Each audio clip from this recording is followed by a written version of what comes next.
Buenas tardes con todos. En breve daremos inicio a nuestra capacitación. Muchas gracias.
Buenas tardes con todos. En breve daremos inicio a nuestra capacitación. Muchas gracias.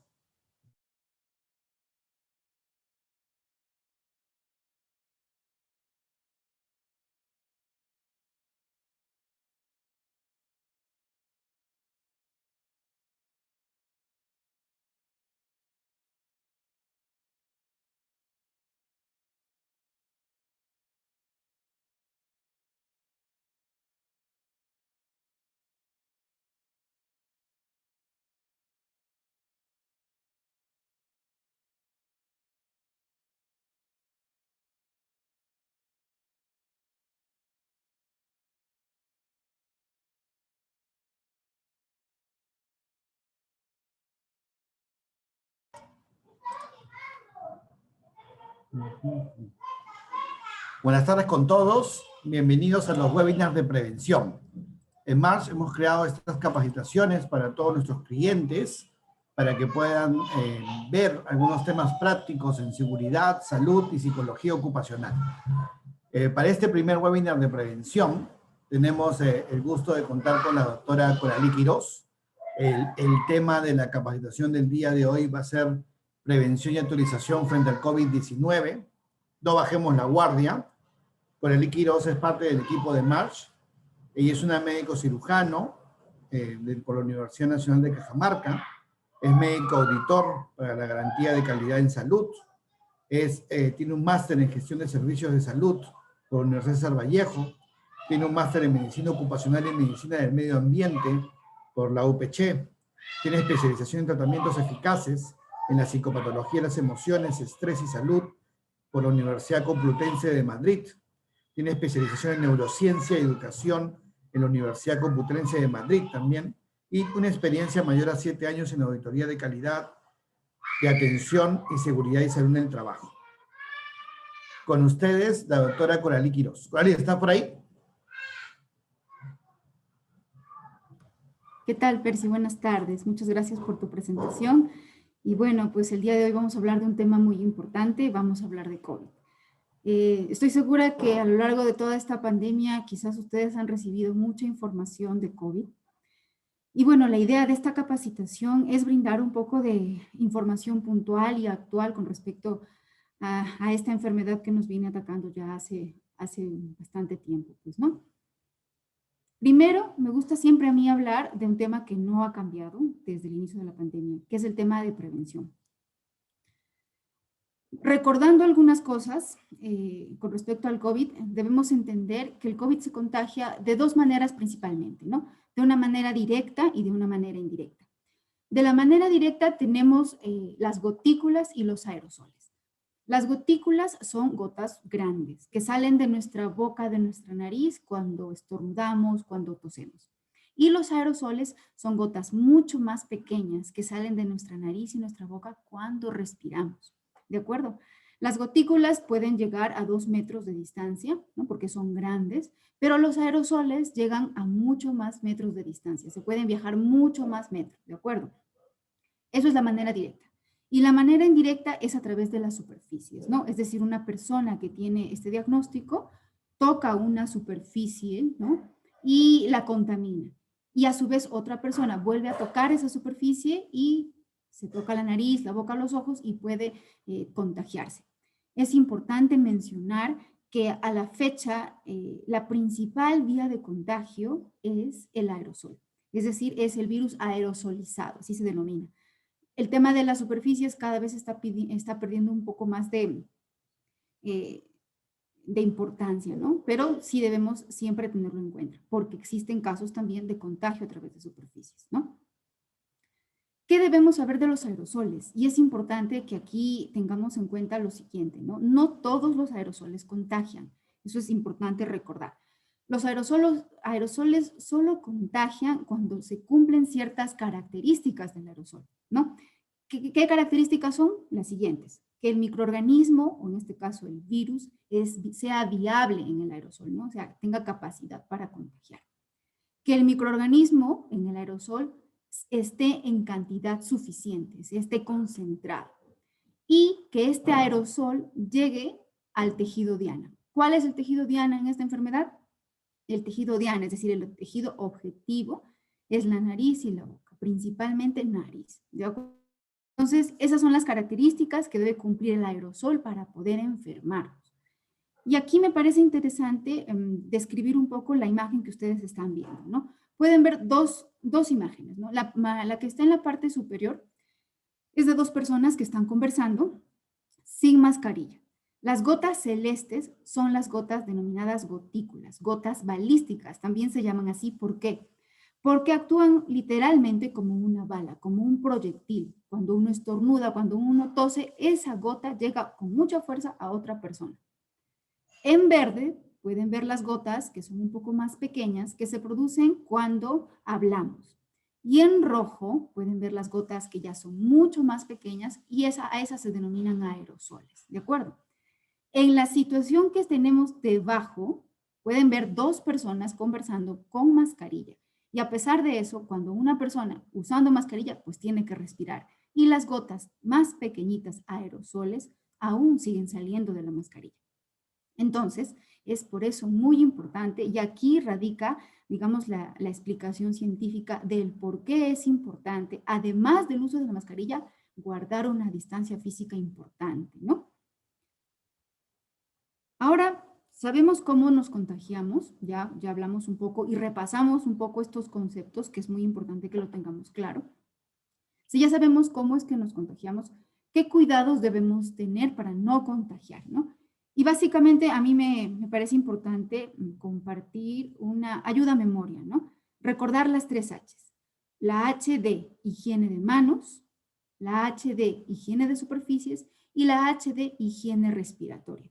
En la H de higiene respiratoria tenemos el tema de un adecuado uso de mascarilla.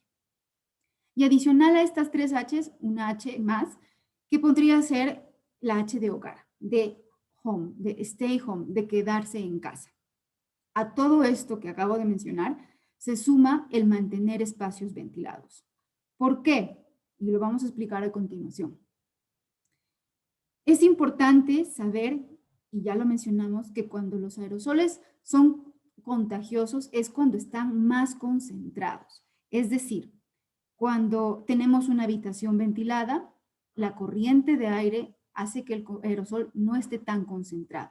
Es por eso importante mantener espacios ventilados. Entonces, adicional a estas 3 H's, le vamos a agregar una V de ventilación y una M de mascarilla. Otra cosa y otros conceptos que también es importante que recordemos es el tema de la distancia, la duración y la diversidad. Y para esto también podemos utilizar una ayuda en memoria que serían las 3 Ds. Primero las 3 H's, ahora las 3 Ds. Una D de distancia, distancia física. No distancia social, en realidad no se debe usar ese término.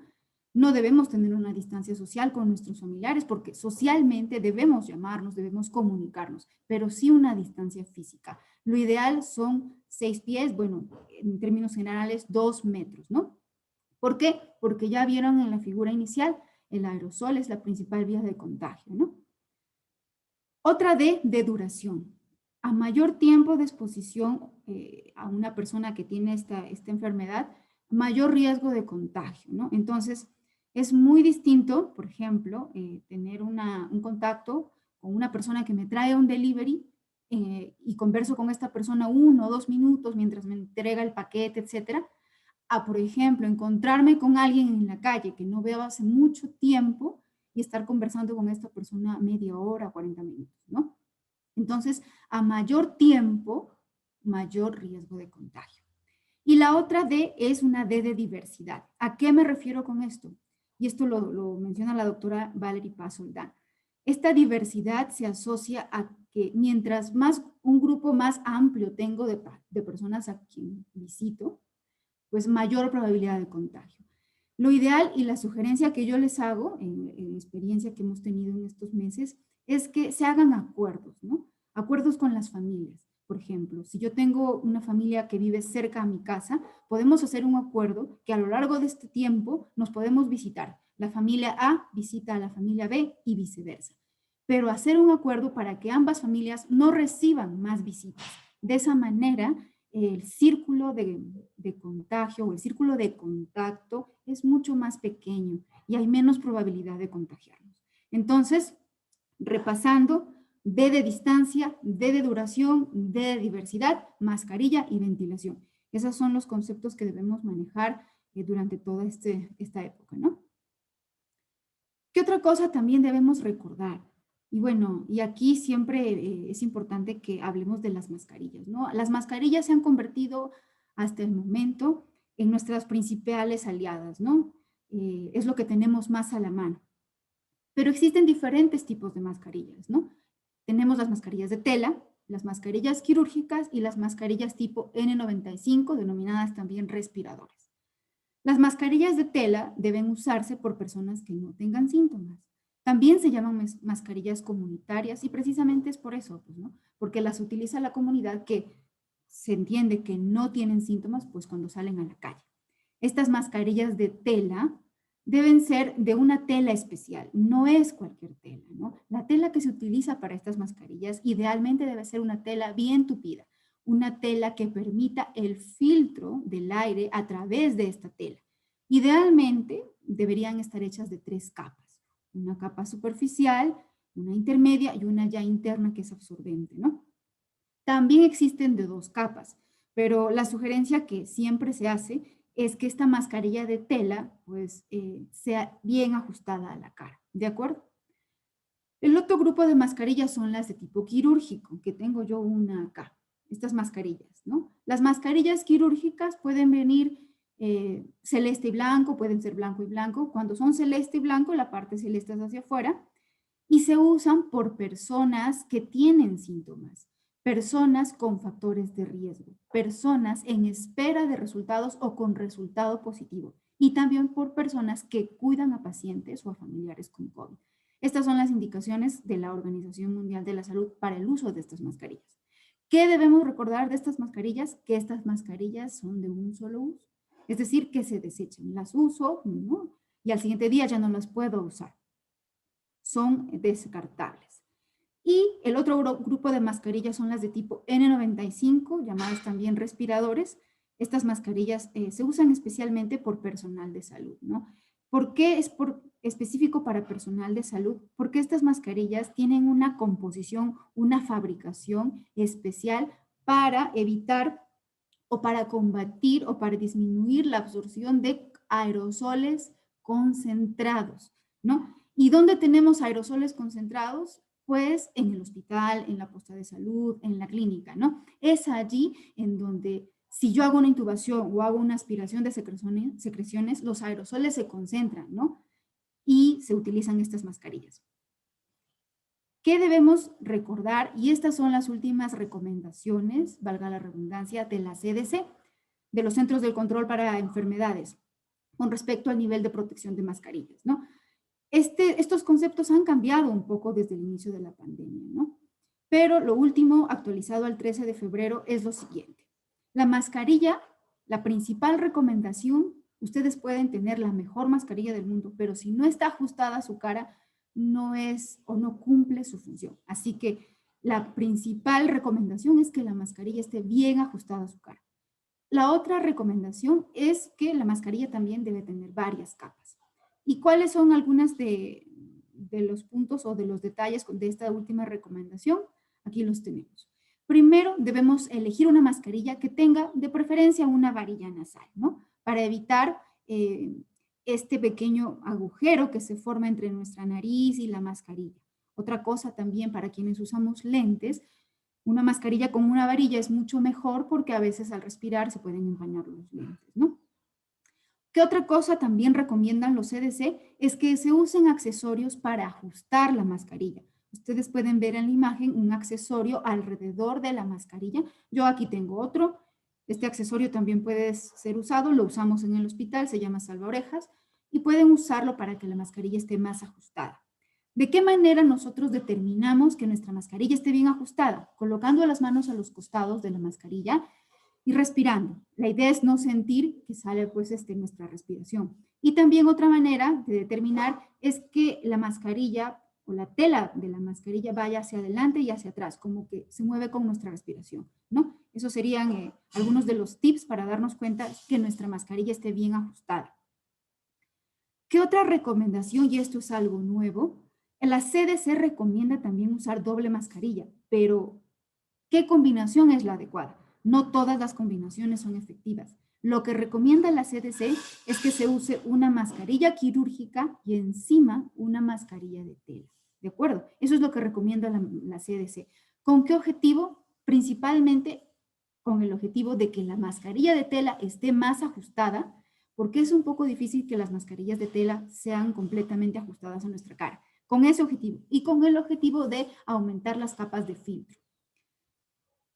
Y bueno, y aquí me parece interesante por qué soy tan específica y me gusta puntualizar en el tema de las mascarillas, porque es lo que hasta ahora conocemos y tenemos más a la mano. Así que, según la última indicación de la CDC, las mascarillas quirúrgicas, ojo, se pueden anudar, pero no es cualquier nudo. Y aquí yo les he traído y preparado que una mascarilla quirúrgica. El nudo para que la mascarilla quirúrgica esté más ajustada a su cara es un nudo que debe quedar muy pegado a la tela de la mascarilla, con el objetivo de que al abrir la mascarilla se forme una pequeña pliegue de tela y este se meta a su vez hacia adentro y al colocarnos la mascarilla quede mucho más ajustada. Ese nudo es el que se recomienda, no este nudo, que es el que también tengo aquí. Mucha gente se equivoca y hace este nudo. ¿Pueden ver allí?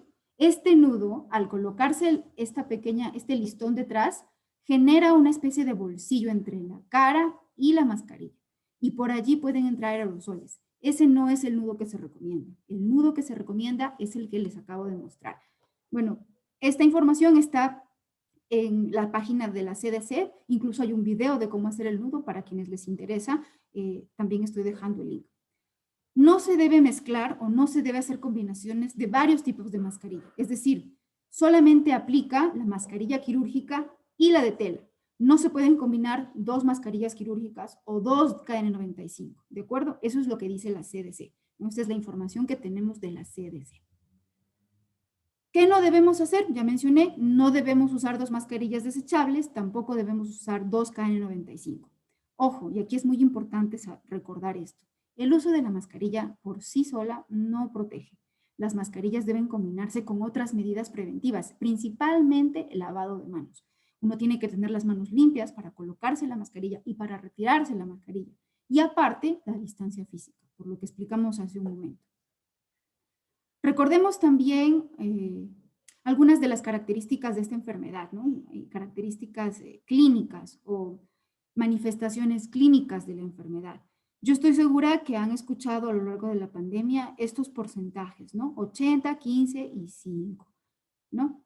Estos porcentajes se asocian a las manifestaciones de la enfermedad. El 80% de las personas que sufre o que padece de esta enfermedad tiene manifestaciones leves, el 80%. Y de la mitad de este 80% son asintomáticos. Y cuando digo asintomáticos, es totalmente asintomáticos. Y a veces es un poco difícil creerlo si uno no lo vive, ¿no? Me llamó por teléfono una paciente hace un par de días y me dice, doctora, me han diagnosticado COVID con una prueba molecular, pero soy asintomática, estoy súper tranquila. Lo único me duele la cabeza.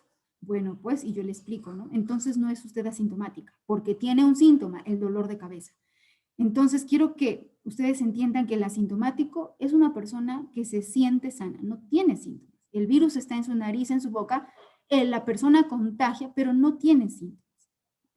El otro 15% que pueden ver allí corresponde a las personas con manifestaciones moderadas, ¿no? ¿Qué manifestaciones moderadas tenemos? Dificultad respiratoria, alteraciones de conciencia, desorientación, confusión.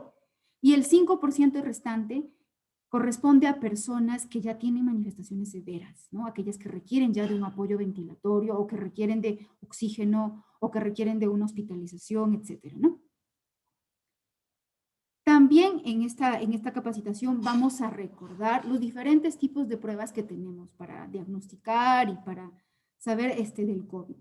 ¿Qué pasó al inicio de la pandemia? En nuestro país solo teníamos pruebas de tipo serológico, las que se hacen en sangre, las más llamadas pruebas rápidas. Solo teníamos esas pruebas. Y bueno, pues empezamos a usar esas pruebas. Después, ya en el Perú hubo mucho más, se empezó a tener mucha más capacidad de resolución y empezamos a hacer pruebas moleculares. Y actualmente ya tenemos pruebas de tipo antígeno. Vamos a explicar.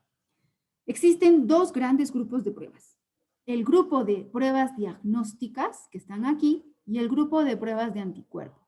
El grupo de pruebas diagnósticas hacen eso, diagnosticar la enfermedad. ¿Por qué? Porque encuentran el virus en nariz y en nasofaringe. Lo encuentran. ¿Cómo? A través de un hisopo.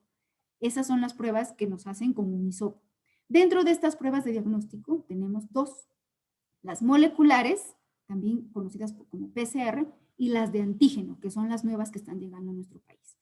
Las pruebas moleculares o PCR identifican el centro del virus, la parte genética, el genoma viral. Y las pruebas de antígeno identifican la envoltura del virus, ¿de acuerdo? Pero ambas identifican el virus. Ese es un grupo de pruebas. El otro grupo de pruebas son las pruebas de anticuerpo. Las pruebas de anticuerpo, más llamadas pruebas rápidas, identifican eso, los anticuerpos, que son sustancias que se forman en nuestro cuerpo cuando nos enfermamos y se encuentran en la sangre. Tenemos los de tipo M, los de tipo G. ¿De acuerdo? Es una prueba más indirecta, ¿no? Me dice si tuve o no tuve COVID, pero no lo diagnostica en ese momento. Importante también recordar que todas las pruebas no se usan en todo el tiempo de la enfermedad. Las pruebas tienen un tiempo especial. Las pruebas moleculares y de antígeno se utilizan principalmente los 7 primeros días de enfermedad. ¿Por qué? Porque es allí en donde existe mayor replicación viral, tanto en nuestra nariz como en nuestro nasofaringe. El virus está replicando, ¿no? Y pasados estos días, alrededor del 10º día, ya se empiezan a producir en nuestro cuerpo los denominados anticuerpos. Y aquí tenemos como una especie de línea, ¿no? El virus ingresa a nuestra nariz, a nuestra boca, se empieza a replicar, pasan 7 días y nuestro cuerpo pues como que no se entera. Después de eso se producen los anticuerpos, ¿no? El cuerpo ya identifica el virus y empieza a producir anticuerpos. Estas moléculas en forma de Y que son identificadas en las pruebas serológicas o las pruebas rápidas. Para entender un poco que no todas las pruebas sirven en todos los momentos de la enfermedad. ¿Qué debemos recordar antes de salir de casa? Lo ideal, a la medida de lo posible, es no salir de casa o evitar salir de casa, pero para quienes tienen que salir de casa, es importante que se hagan las siguientes preguntas, ¿no? Al lugar al que voy, ¿es un lugar ventilado? Es decir, ¿existen suficientes corrientes de aire o suficiente ventilación como para que el aerosol no esté concentrado y tenga yo más riesgo de contagio? Esa es la pregunta completa. Pero la pregunta corta ¿es un lugar ventilado? ¿Sí o no? La otra pregunta es, ¿al lugar al que voy es un lugar concurrido? Recuerden ustedes que el virus está en las personas. Entonces, si hay mucha gente, mayor probabilidad de contagio. La otra pregunta es, ¿cuánto tiempo voy a estar en ese lugar? ¿Cuánto tiempo? Recuerden que a mayor tiempo, mayor probabilidad de contagio. Y la otra pregunta es si la gente que está en ese lugar usa o no usa adecuadamente su mascarilla, ¿no? Bueno, y esto creo que nos pasa a todos. Vamos quizás a hacer alguna compra y vemos que las personas quizás en el mercado utilizan su mascarilla de una manera incorrecta o muy floja o la tienen en la boca o está un poco sucia. Entonces es importante que también evalúen eso. Y aparte de estas 4 preguntas que también el CDC recomienda, se adiciona o se agrega una pregunta más, que es ya un riesgo personal. Si yo salgo de casa, ¿tengo un riesgo de complicarme si me enfermo de COVID? ¿Sí o no? Eso también es importante que lo evalúen. En esta imagen pueden ver que existen lugares que tienen mayor probabilidad de contagio que otros, ¿no? Por ejemplo, los hospitales encabezan el lugar de contagio. Es por eso que en estos lugares se utilizan otro tipo de medidas para combatir el virus. Transporte público también es riesgo alto. Bancos también. Riesgo medio tenemos supermercados, restaurantes. Riesgo bajo ya la vía pública, los parques, ¿no? Y por supuesto, la casa es el lugar más seguro. Vamos a hablar también de desinfección de superficies. Si bien es cierto, como lo mencioné al inicio de la capacitación, el contagio por las superficies ha ido disminuyendo su importancia con respecto al tema del aerosol, que ahora se sabe que es mucho más fuerte ese tipo de contagio, esa vía de contagio. Es importante saber cómo debemos desinfectar las superficies. ¿Por qué? Porque muchos de nosotros nos equivocamos al hacerlo. Incluso podríamos hasta tener algún problema si es que hacemos la dilución de manera equivocada.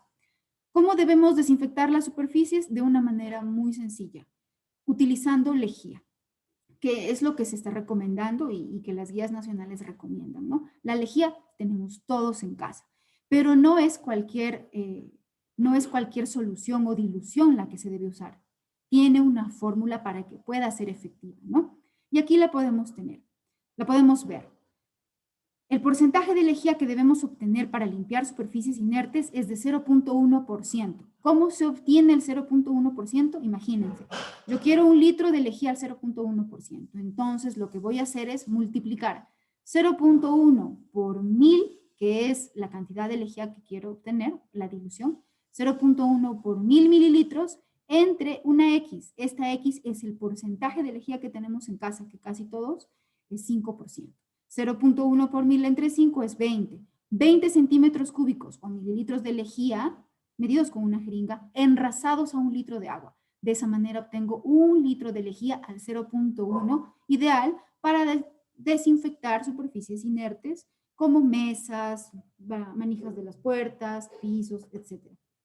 Ojo, la desinfección es después de la limpieza. Primero se hace la limpieza de superficies con agua y jabón o detergente y posterior a eso se hace la desinfección. Importante también recordar que la dilución de lejía que se usa para desinfectar superficies es distinta a la que se usa para desinfectar alimentos, ¿no? No confundir. Ya sabemos cómo se obtiene la lejía al 0.1, pero ahora es importante recordar que si tenemos, por ejemplo, una hortaliza o una fresa o algún alimento que dudamos que esté limpio o que puede estar infectado, se hace la siguiente dilución. 1 litro de agua en 1 mililitro de lejía al 5% enrasado a 1 litro de agua. 1 mililitro de lejía al 5% enrasado a 1 litro de agua. En esta solución se pueden sumergir las frutas y después dejarlas actuar 2 minutos y ya pueden ser consumidas, ¿de acuerdo? Eso es lo que se recomienda. ¿Qué sabemos sobre las reinfecciones por COVID? Bueno, pues se sabe que ya es una realidad. ¿Y qué significa una reinfección? Hablamos de reinfección cuando un paciente da positivo a 2 pruebas moleculares tomadas con 90 días de diferencia y las secuencias genéticas de los resultados son distintos. A eso se denomina reinfección, según el doctor Donaire del Instituto Nacional de Salud. Este concepto se maneja a nivel mundial.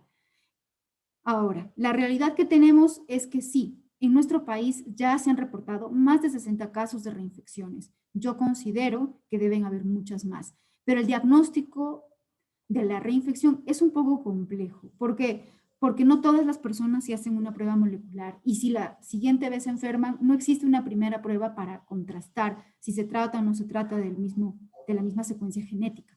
Entonces es un poco difícil determinar si se trata o no de una reinfección. Pero lo que debemos saber es que existen. Y por lo tanto, la sugerencia, y tomo aquí las palabras del Instituto de Tecnología de Massachusetts, es que aquellas personas que han sobrevivido al COVID no pueden sentir alivio de ser inmunes, al menos no completamente. Todavía tenemos que mantenernos atentos y seguir los consejos sobre la distancia física, el uso de mascarillas y evitar espacios abarrotados y mal ventilados, ¿no? Esa es la sugerencia que se hace. La segunda ola en nuestro país, ¿qué podemos decir de esta segunda ola? En realidad es algo que nos está golpeando mucho, ¿no? Tenemos aquí una estadística actualizada en la cual se determina, pueden ver aquí, que a nivel nacional casi el 100% de camas UCI están ocupadas. Tenemos poco más de 100 a nivel nacional, perdón, a nivel nacional. Y en algunos sectores, como en el sector privado, en las Fuerzas Armadas y MINSA, ya no se tienen camas UCI. Esta información que les comparto no es para alarmarlos, pero sí es para darles a entender que no es de ninguna manera una opción el enfermarse. La opción es siempre, la primera opción es la prevención. No podemos enfermarnos. ¿Qué debemos saber y cuáles son algunas de las explicaciones que podemos dar a este aumento de casos? Bueno, tenemos primero que nuestro país tiene una de las tasas más altas de mortalidad por COVID a nivel mundial. Estamos en el puesto 10. 122 personas por cada 100,000 habitantes mueren por COVID en nuestro país. Bueno, esto es un número muy, muy complicado, muy triste, ¿no? Pero, ¿qué podemos o cómo podemos analizar esta situación? Primero, se analiza más o menos por el hecho de que las personas usan mal su mascarilla. El uso inadecuado de mascarillas podría traer como consecuencia muchas más infecciones y a su vez muchas más muertes. Otra explicación es la nueva variante. Sí, la nueva variante es más contagiosa.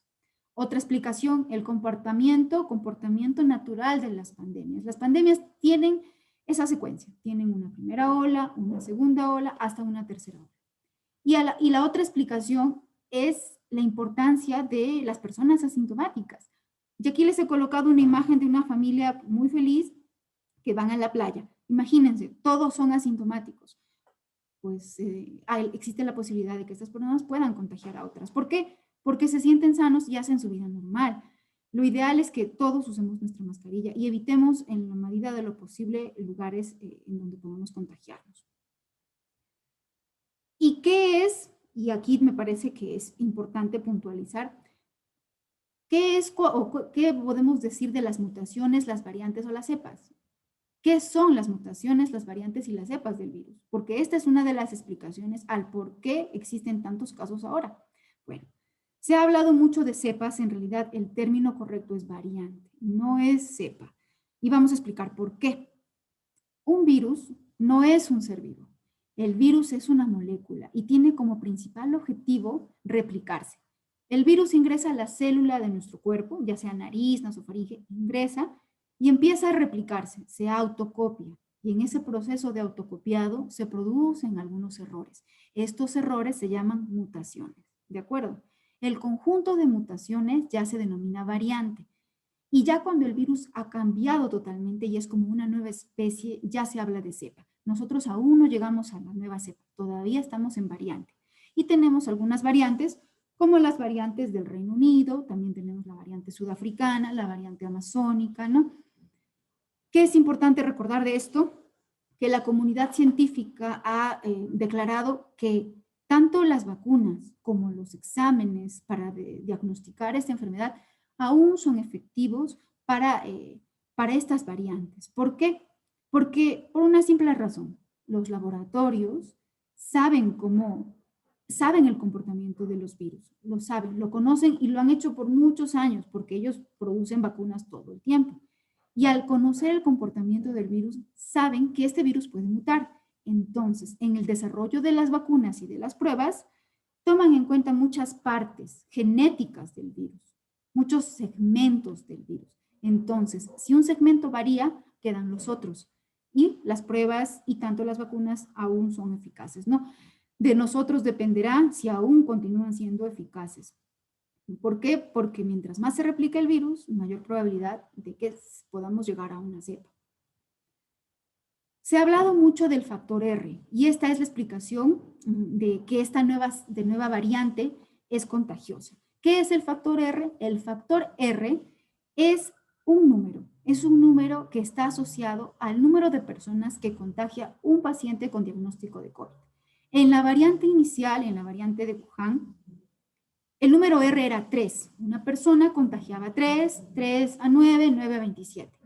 En la variante actual, que tenemos la del Reino Unido, que está en nuestro país, se tiene que el número R es de 4. Una persona contagia 4, 4 a 16, 16 a 64 y así sucesivamente. Y pueden ver ustedes allí en esta imagen la diferencia de cantidad de personas que contagia un factor R3 con un factor R4, ¿no? Entonces, esta es la razón del por qué esta variante es más contagiosa. No es que esta variante dé otros síntomas, no, eso no es verdad, no es que dé una enfermedad más complicada, no. Tampoco es que sea más mortal, tampoco es verdad, solamente se sabe que es más contagiosa. Pero ojo, y esto es un análisis que se hace, ¿no? Si existe mayor número de personas contagiadas, existe mayor número de personas que pueden enfermar gravemente y estas personas a su vez pueden fallecer. Entonces, indirectamente, esta nueva variante podría generar mayor mortalidad. Vamos a hablar también de algo que siempre nos consulta y es el tema del COVID persistente, ¿no? ¿Qué es el COVID persistente, denominado también long COVID? Algunas personas lo llaman secuelas. Y es eso, ¿no? Cuando una persona padece de esta enfermedad, según el Instituto Nacional de Estadística del Reino Unido, 2 de cada 5 personas con COVID tienen síntomas más allá de las 5 semanas. Y 1 de cada 10 síntomas más allá de 12 semanas. Estamos hablando de 3 meses, ¿no? Es relativamente frecuente, las secuelas son relativamente frecuentes y son de diverso tipo. Al inicio de la pandemia se pensaba que el COVID solamente atacaba los pulmones, pero ahora se sabe que no, ahora se sabe que es una enfermedad multisistémica, ¿no? Ataca todos los sistemas, neurológico, cardiovascular, gastrointestinal. Entonces las secuelas van a estar asociadas a todos estos sistemas. Importante también recordar que cuando una persona tiene COVID severo y está hospitalizada en cuidados intensivos, las secuelas van a ser diferentes, ¿no? Esto ya es un tipo especial de secuela, es como una secuela post-atención en un lugar de actividades más complejas como lo que es un lugar de cuidados intensivos, ¿no? Vamos a hablar también de vacunas. ¿Por qué? Porque esto es un tema actual, es un tema que ya se hizo realidad en nuestro país. Sinceramente, el 7 de febrero que llegaron las vacunas, yo personalmente me sentí muy contenta, ¿no? Que estemos dando un paso y podamos empezar a combatir esta enfermedad de otra manera. Existen diferentes plataformas vacunales, así se llama, diferentes tipos de vacunas. Tenemos vacunas de tipo ARN mensajero, Moderna y Pfizer. Tenemos vacunas que utilizan vectores virales, como la de Oxford. Las vacunas de virus inactivado, como la de Sinopharm. También tenemos vacunas Johnson & Johnson y Sputnik, que también comparten estas plataformas. Lo importante que debemos recordar de las vacunas es que el hecho de haber ya estar en la fase 3 y algunas ya han tenido aprobación por la Organización Mundial de la Salud y por la FDA para uso de emergencia, ese simple hecho, que aparentemente es simple, significa que estas vacunas han pasado por muchos filtros, han pasado por muchos estudios, se han usado en miles de personas y han demostrado seguridad y eficacia. Y aquí pueden ver las eficacias. Casi todas superan el 90%. Eso es algo muy bueno, ¿no? El objetivo también de esta capacitación es un poco transmitirles tranquilidad en el hecho de usar las vacunas. Las vacunas se han demostrado que son una de las estrategias más importantes para combatir enfermedades. Se han erradicado enfermedades gracias a la vacunación. Se previenen anualmente millones de muertes gracias a la vacunación. Entonces, esta vacuna es como que una más de todo el grupo de vacunas que tenemos actualmente, ¿no? ¿Qué vacunas tenemos en nuestro país y qué vacunas van a llegar en los días o en los meses próximos a nuestro país? Ya se han firmado contratos con Sinopharm, ya tenemos contratos con Pfizer. Con Sinopharm tenemos 38 millones, Pfizer 20 millones. La COVAX Facility, que es una estrategia mundial para que los países puedan recibir vacunas a precios equitativos, no es que nos regalen las vacunas, sino que los precios son equitativos, es de 13.2 millones de dosis. Las vacunas de AstraZeneca también, 14 millones de dosis. Y durante el año se van a hacer negociaciones con otros laboratorios como Johnson & Johnson, Moderna, Gamaleya, CureVac, etcétera, ¿no? ¿Qué debemos recordar de las vacunas? Las vacunas son universales. ¿Por qué se denomina universal? Porque no sirve vacunar a un grupo pequeño de personas. No sirve que un país entero esté vacunado si el resto de países no lo está. La vacuna debe ser universal. Esta enfermedad se va a acabar si todos nosotros a nivel mundial estamos vacunados. ¿Qué otra característica importante que debemos recordar de las vacunas? Es que las vacunas son voluntarias, ¿no? No son obligatorias, cierto. El Estado tiene la obligación de proveer a sus ciudadanos vacunas, cierto, pero no son obligatorias. Pero al respecto, sí me gustaría hacer una reflexión. Si bien es cierto, las vacunas no son obligatorias, pero mientras más personas estén vacunadas, imagínense en una comunidad, un buen porcentaje de personas están vacunadas, el virus llega a esta comunidad y no tiene a quien enfermar. Entonces, quienes vamos a poder vacunarnos, debemos hacerlo por aquellos que no pueden vacunarse, para protegerlos de manera indirecta, ¿de acuerdo? ¿Qué otra cosa debemos recordar de las vacunas? Es que las vacunas son gratuitas.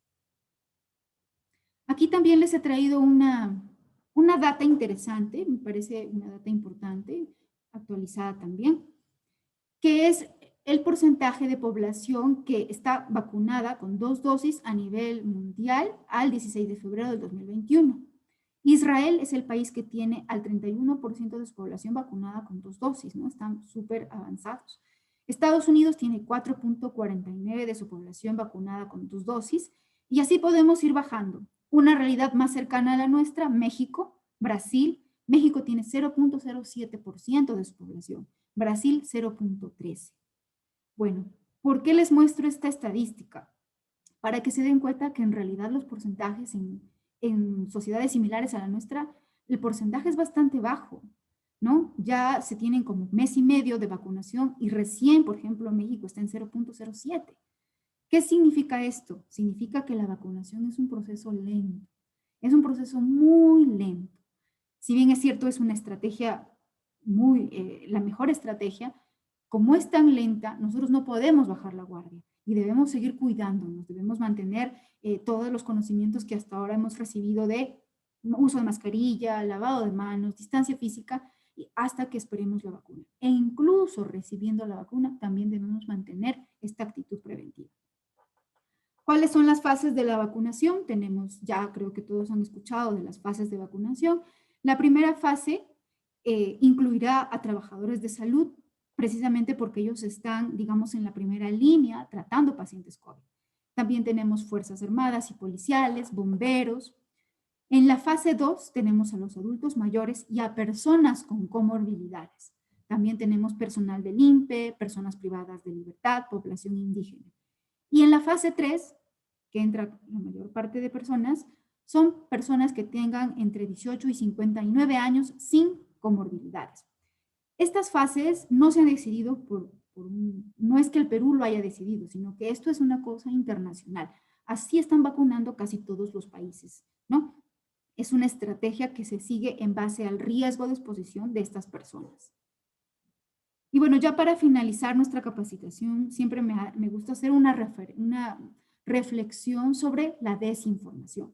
La Organización Mundial de la Salud ha decretado una pandemia paralela a la del COVID, y es la pandemia de la desinformación, la infodemia, la pandemia de las noticias falsas, de las fake news, ¿no? Así que nosotros siempre debemos consultar fuentes oficiales y debemos recibir información de primera mano, científica. Debemos saber filtrar la información que recibimos en redes, ¿no? Recibimos un WhatsApp, vemos en el Facebook algo y no podemos aseverar que es algo real. Siempre debemos contrastar la información con fuentes oficiales. ¿Qué fuentes oficiales tenemos? Tenemos las fuentes de la Organización Mundial de la Salud, tenemos fuentes de los CDC, ¿no? De los Centros de Control de Enfermedades, tenemos fuentes oficiales del Ministerio de Salud, etc. Esas son las fuentes que nosotros debemos recurrir.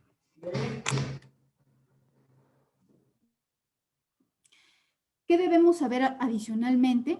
Debemos saber que en nuestro país la desinformación y el hecho de compartir noticias falsas está en realidad penado con pena de cárcel, pena privativa de libertad, 2 a 4 años y 3 a 6 años por compartir información falsa. Ustedes o alguien puede ir a la cárcel por compartir noticias falsas. Entonces, por difundir este tipo de situaciones o noticias que nos generan mucha ansiedad.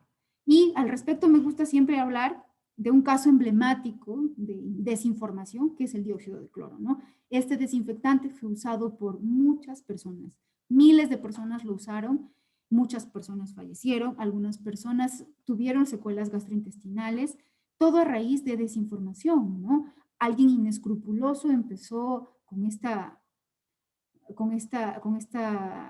dióxido de cloro, con esta cura milagrosa, y la gente pues en su desesperación creyó y se cometieron muchos problemas, hubo muchos problemas. ¿Cómo debemos vivir con el coronavirus? Debemos vivir tratando de ser optimistas, ¿no? No debemos bajar la guardia. No podemos controlar el comportamiento del virus, no podemos. Ustedes se han dado cuenta que el virus se replica y cambia y muta, etc. No podemos controlarlo directamente. Tampoco podemos controlar el comportamiento de los demás. Ustedes pueden ver a una persona con una mascarilla mal puesta en la calle y si le dicen algo, esta persona puede reaccionar mal. No podemos controlar el comportamiento de otros, pero sí que podemos controlar nuestro comportamiento. Eso lo dijo el doctor Elmer Huerta y me parece muy claro, ¿no? Así que debemos tratar de seguir este tipo de consejos. Debemos cambiar nuestra realidad, cierto. La realidad que tenemos ahora es una realidad un poco triste, porque no podemos visitar a nuestra familia, no podemos reunirnos, no podemos hacer una fiesta, etcétera. Pero esta realidad puede cambiar si nosotros cambiamos. Debemos cambiar nuestra realidad por una realidad de solidaridad y empatía con el prójimo. La principal muestra de empatía con el prójimo es el uso de su mascarilla y su distancia física. Eso es la principal muestra de empatía. Adicionalmente, podemos hacer muchas cosas por nuestro prójimo. Podemos hacer algún voluntariado. En la empresa, en Marsh, nosotros tenemos mucho esa costumbre, ¿no? Tratamos de hacer mucha responsabilidad social, ayudar al prójimo. Yo estoy segura que ese tipo de acciones también nos van a ayudar a combatir esta realidad. Gracias a todos por su participación. Vamos a dar inicio a la lectura de algunas preguntas en esta opción de preguntas. A ver. En el tren eléctrico. Sí, muchas gracias, Diego. No sé si tienes alguna cosa. ¿Quieres que te ayude con las preguntas, Coralí? Que te voy diciendo las preguntas. Ya, genial, Percy. Si me puedes ayudar, muchas gracias. Listo. Mira, Félix Flores nos consulta. ¿En el tren eléctrico es más fácil contagiarse del virus si no se tiene un buen protector o mascarilla? A ver, en cualquier espacio cerrado es mucho más fácil contagiarse. Lo ideal cuando ustedes utilicen el transporte público es siempre usar una mascarilla y adicionalmente un protector facial. Eso es lo que se recomienda, mascarilla y protector facial, ¿no? Y también yo les recomendaría que utilicen el transporte en momentos en que no haya mucha gente, ¿no? Traten de organizarse para no ir en hora punta, ¿no? De acuerdo. Jennifer Garay también nos dice, buenas tardes, consulta. ¿Es cierto que las mascarillas quirúrgicas las puedes dejar en un tupper por un día y de ahí la puedes volver a usar? No, las mascarillas quirúrgicas tienen un tiempo de duración, como un tiempo de vida, digamos, ¿no? Que son de un solo uso, ¿no? Ustedes pueden usar su mascarilla quirúrgica y la mascarilla quirúrgica tiene un truco.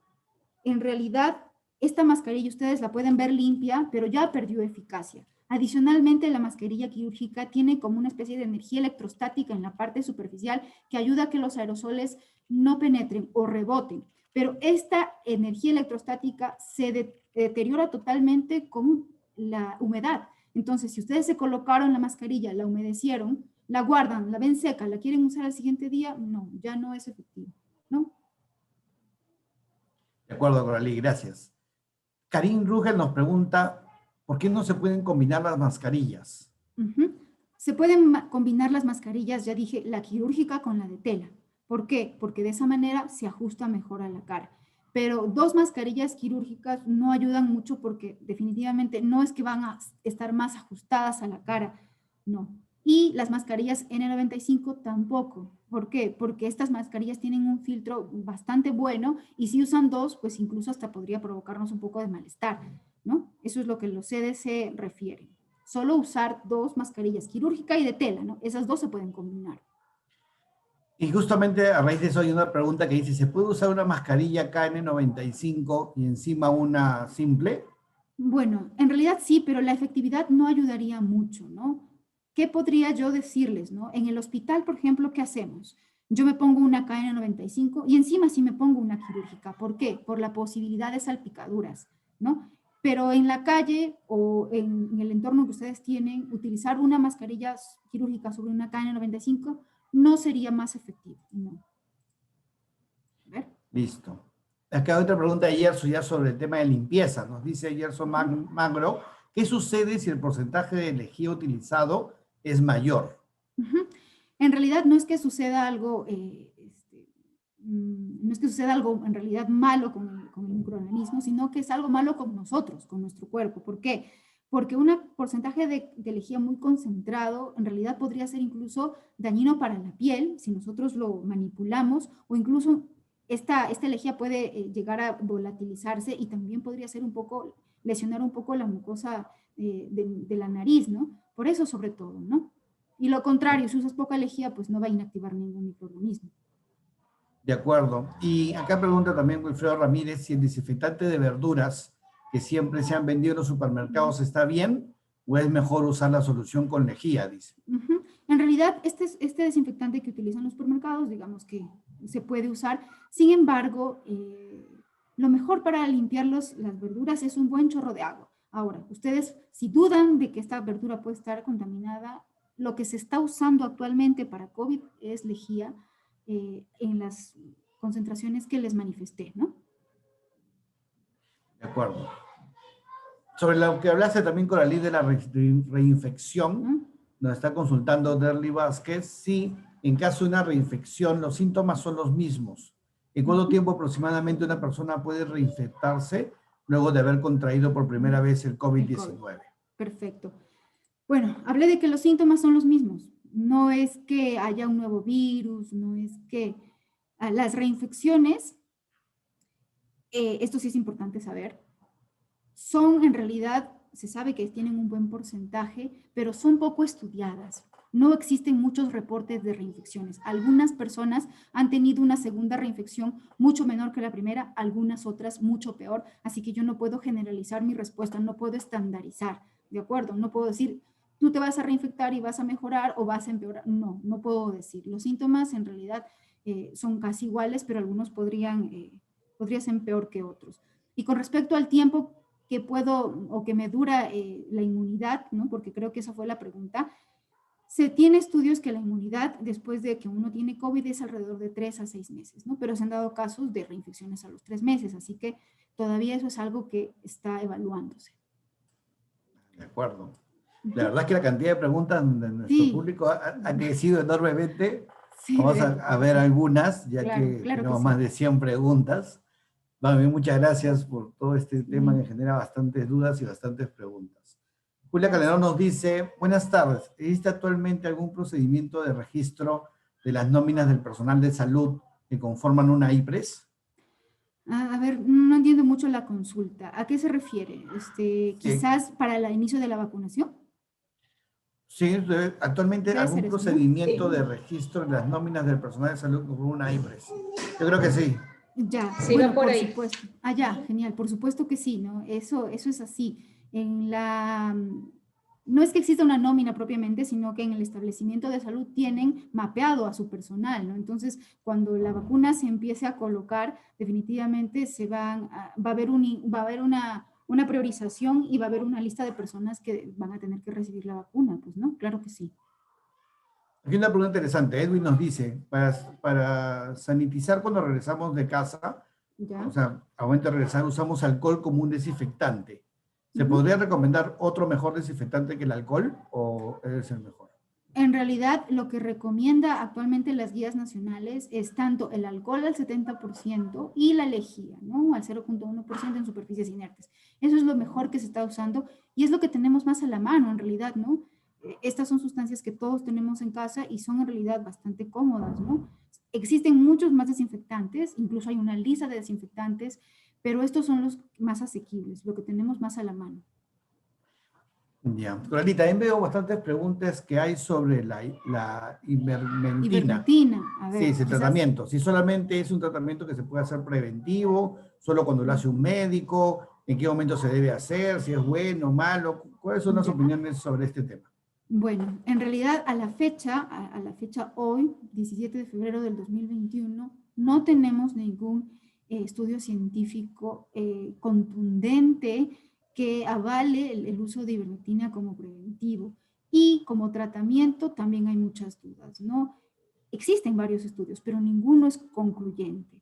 Si bien es cierto en nuestro país, en la Guía Nacional que determina el tratamiento para COVID, sí incluyen la ivermectina, pero no la incluyen como tratamiento en sí, sino que el médico que decida usar ivermectina es un criterio propio, ¿no? En mi caso, por ejemplo, yo no uso ivermectina. Hay algunos colegas que lo usan, pero como tratamiento para casos especiales, por ejemplo, personas con comorbilidades o que cumplan ciertos criterios.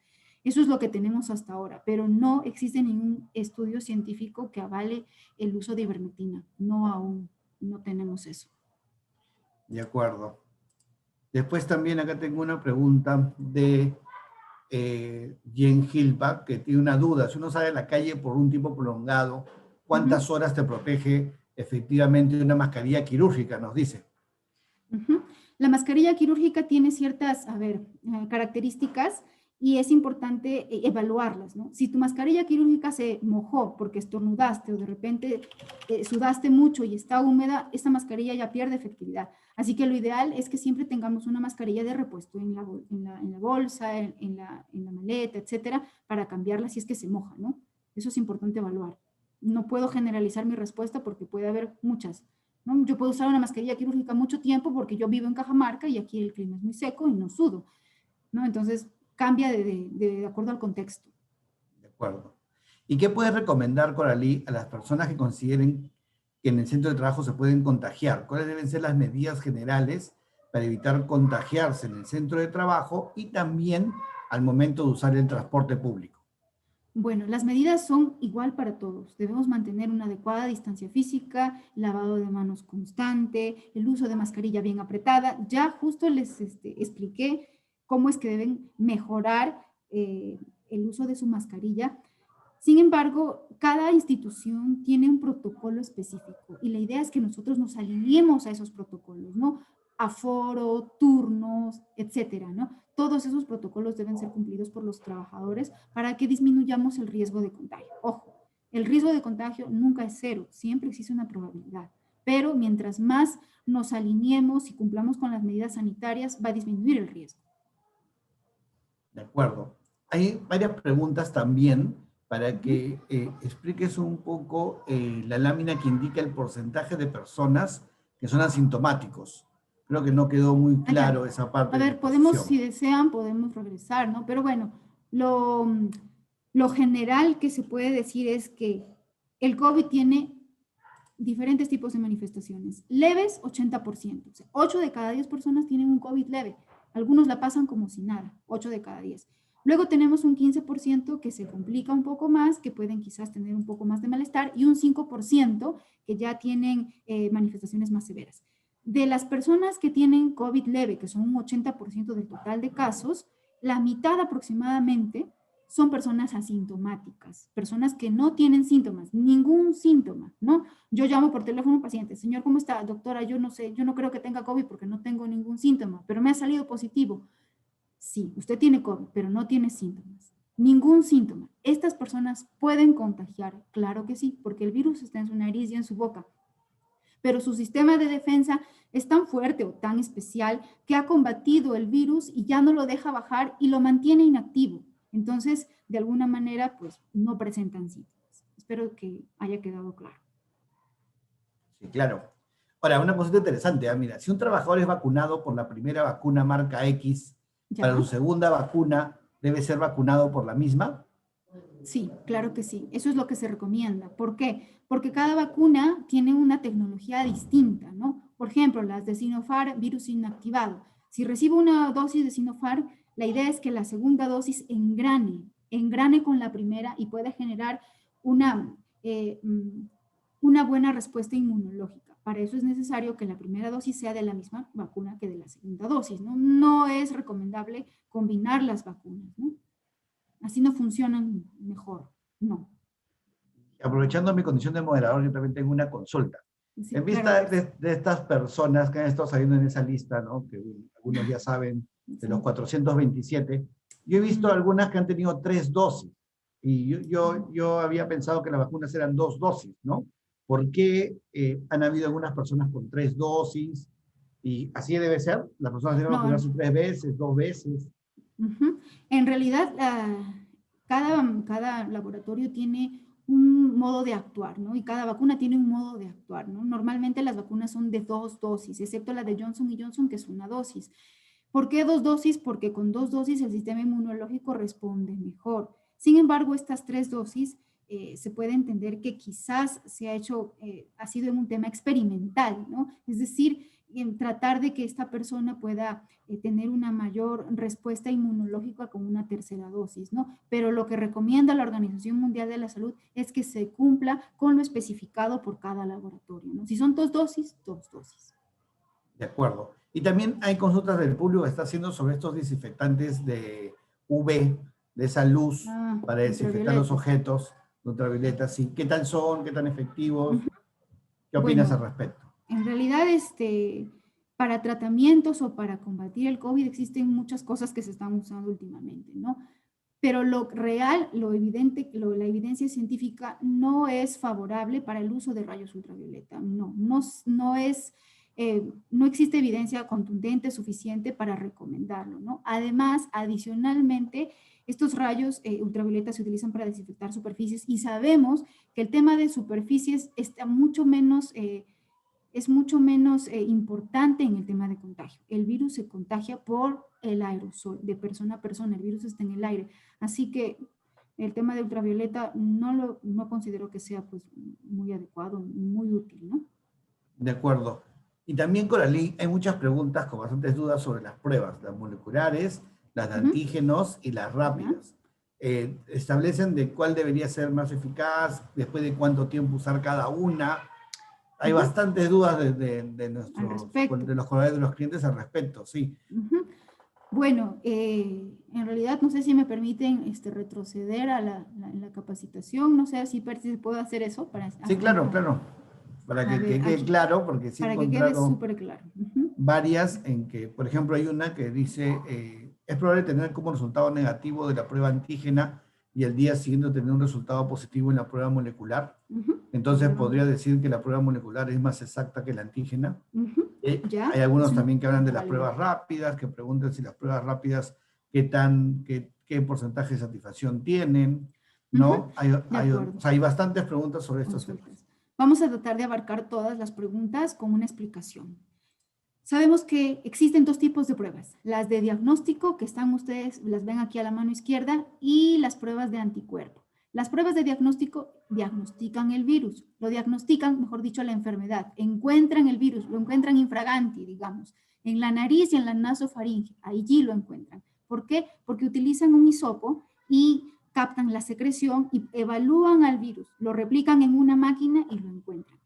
Dentro de estas pruebas de diagnóstico tenemos 2, la molecular y la de antígeno. La molecular identifica el centro del virus y la de antígeno la envoltura. El gold estándar, la prueba gold estándar, la mejor prueba para diagnosticar COVID es la molecular. ¿De acuerdo? Ese es el gold estándar. La de antígeno también es buena, hay un buen porcentaje de sensibilidad de esta prueba, pero el gold estándar es la molecular. Todo el resultado, ya sea un falso negativo o un verdadero positivo, en este caso un falso positivo, como mencionó el señor, puede estar asociado a una mala técnica al tomar la muestra.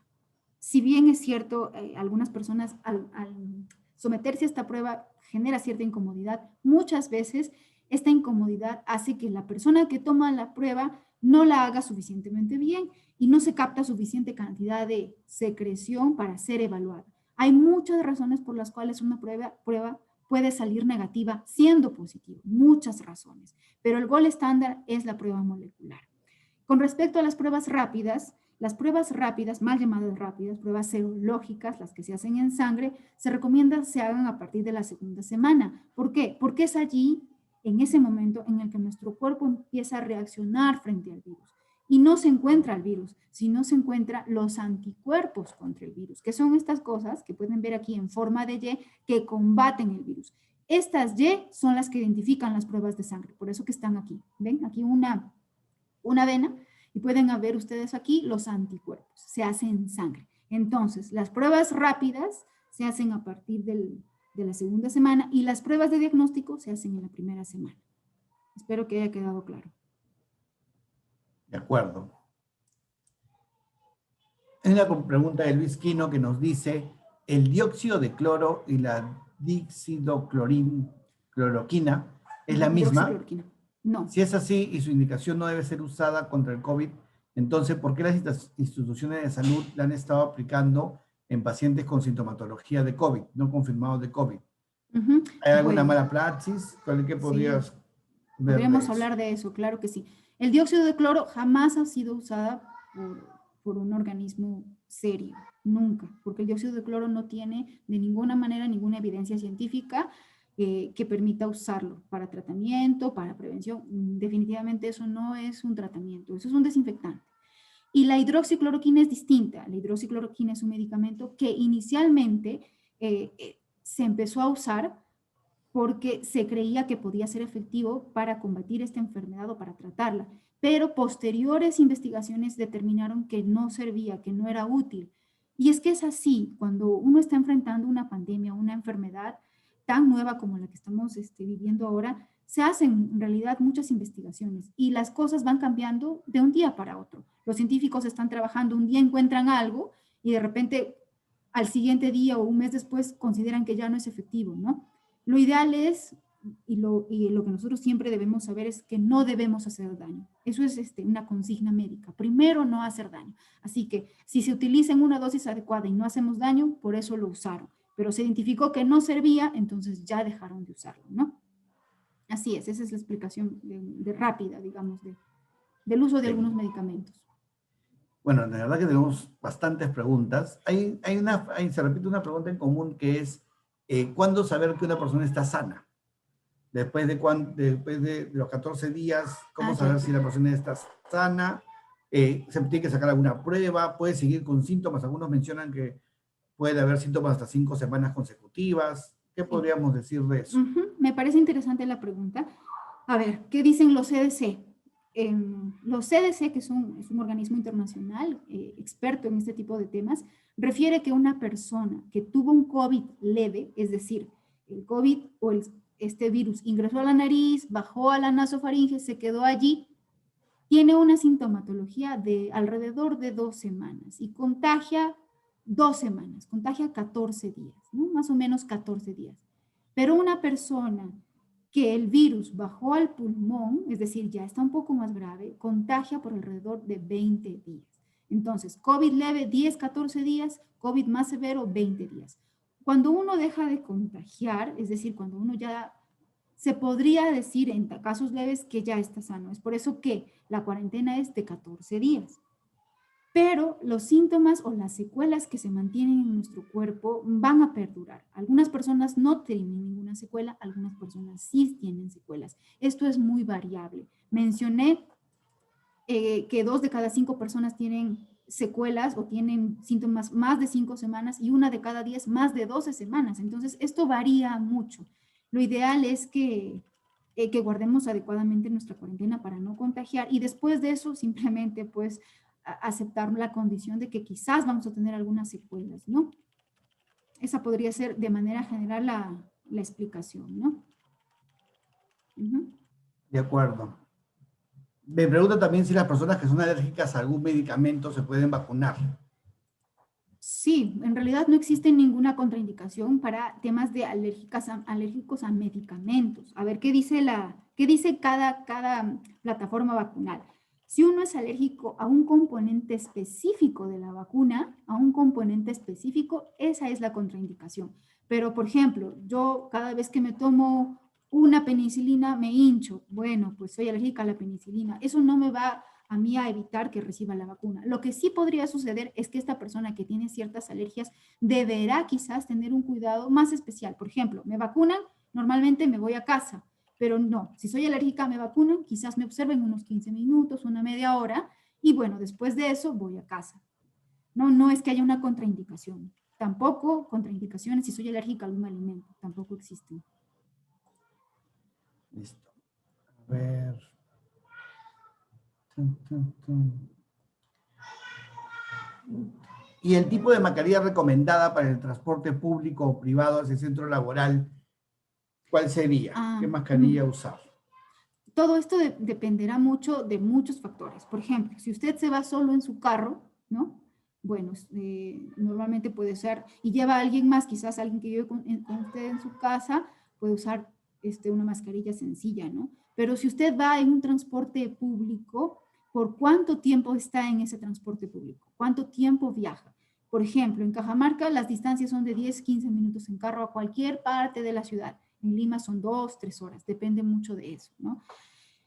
Yo les sugeriría que si tienen la posibilidad de usar una mascarilla KN95 para transportarse, pues podría ser esa una buena opción. Si no, utilizar su mascarilla quirúrgica y encima su mascarilla comunitaria. Y si desean una mayor protección, ¿no? En este caso, no es malo pecar por exceso, su protector facial. El protector facial siempre se recomienda en entornos con gente, con mucha gente, en entornos conglomerados, ¿no? El protector facial ayuda bastante también, adicional a la mascarilla.